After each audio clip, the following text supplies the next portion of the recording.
right, the Knicks haven't been the 2 seed for like more than 30 minutes, and already the conversation is, whether it's like Knicks fans or even national media people on Twitter, like, they shouldn't have won that game because now they're the 2 seed, and now they're gonna have to play Miami or Philly instead of Indiana.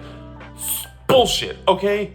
Spare me. I think that's such a gross way to think of this, okay? And let me tell you why, okay? First of all, everyone's just ignoring the benefit of getting the number 2 seed, which is that if the Knicks were to make the second round, they would have home court advantage in that second round matchup, which would help. That's not nothing. And on the lesser end, I think there's something awesome about the Knicks getting as high a seed as possible. There's also something awesome about getting 50 wins. Like being able to say, hey, we had a 50-win season, and that hasn't happened since 2013. That's like a tangible accomplishment that's worth celebrating. So all those things. But let's talk about, the argument that the Knicks shouldn't have won this game, okay? I'll admit, is a first round matchup against Philly or Miami going to be more competitive and harder to win than Indiana? Yeah, probably, because both those teams are playoff tested, battle tested. Miami obviously is coming off the finals run, playoff Jimmy. Philly, for all the question marks they have, come postseason they've had over the last few years, they still have Joel Embiid, okay? But and obviously Indiana's like a very young team. Tyrese Halliburton hasn't even been in the playoffs yet.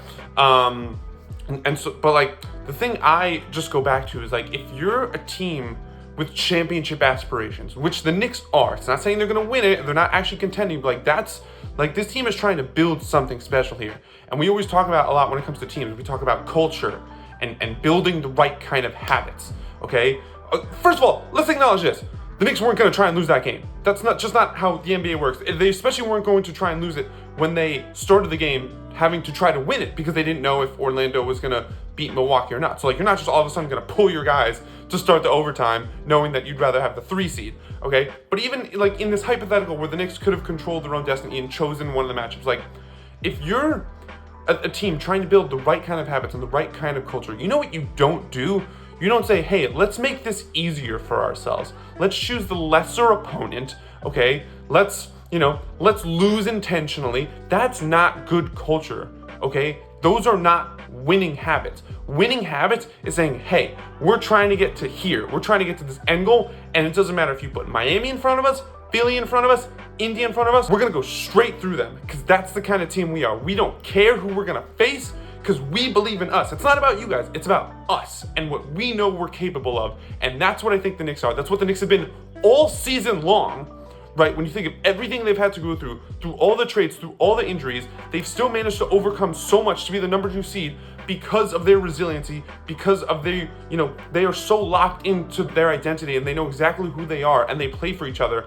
And so now all of a sudden you think they're just gonna get scared to play a Miami or a Philly? Oh, I don't want it. I'm not trying to say they should have made things as intentionally as difficult as possible. I'm not saying you have to do that. But this idea that oh my God, the Knicks are so stupid for doing it. Why?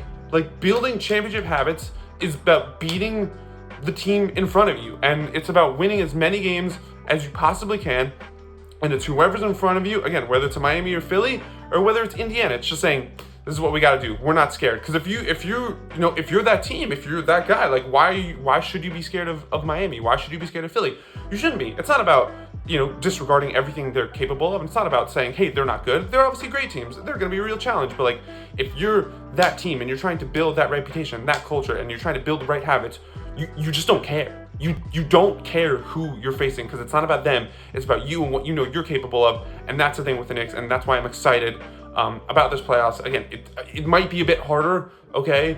But when I think about the kind of team I want to root for, what I think Cleveland did was disgusting. They literally tanked that game against Charlotte to make sure they didn't get, I think it was the 3rd seed.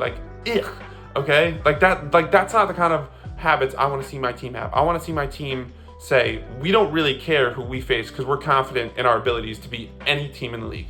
And that's what the Knicks did. And that's why, I love this team so much because that's the exact kind of culture they're fostering, which is gritty, tough-nosed, resilient, and that's the kind of culture they're building. And I love it. And even if it means playing one of those 2 teams in the first round, I don't care because I'm still excited and I root for my team and I just know that damn man, I don't care, okay? I don't care. And you shouldn't either.